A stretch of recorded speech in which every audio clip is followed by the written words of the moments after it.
Hey Bima family, one of the topics we like to discuss within the community is something we call intrinsic selling. Now, a lot of you that are members in our community are solo entrepreneurs, and so you are responsible for selling your services.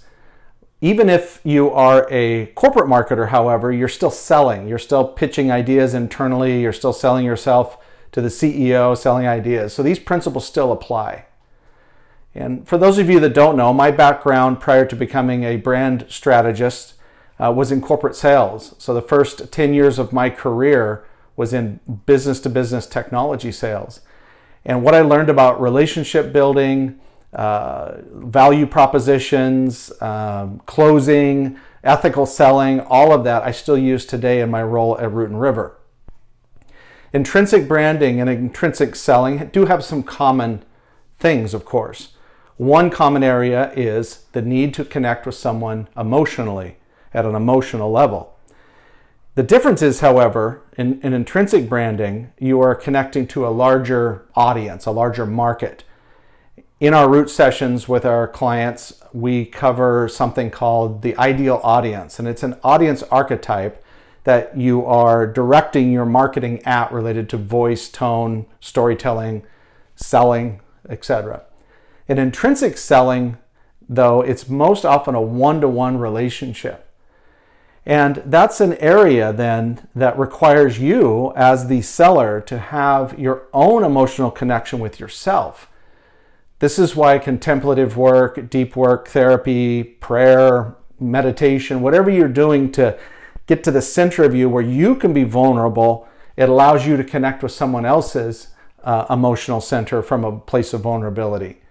What I see often happen is somebody, the seller, expects the receiver, the buyer, to be emotionally available, but the seller isn't. So you have to approach that relationship on equal terms.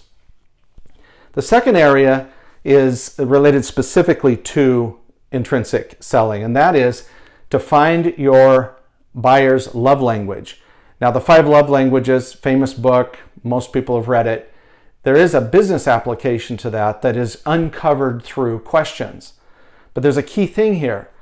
We need to remember that in a buyer-seller relationship, it is a relationship. It has the same components of a romantic relationship, platonic, familial, whatever. Same components. It's human to human. So finding the love language allows you to approach them from an area that shows that you're paying attention to who they are. And as I said, the best way to do that is with questions. Ask questions that help them reveal to you what their love language is. The final thing is find the flow. Every relationship, regardless of the kind of relationship it is, has its own flow and energy and pattern. What I see happen in selling, however, is forcing the acceleration of a relationship because you're desperate to get the deal. Or I see forcing energy where there isn't energy.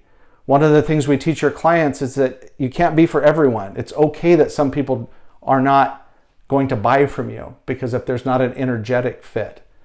So finding that flow requires presence, patience, awareness, and paying attention to what's going on moment by moment in that relationship. And then there's that magical moment when you do find that flow and you are relating with that person at a human level. You're making that connection. And when you make that connection, the deal happens naturally. And that's really the whole goal here.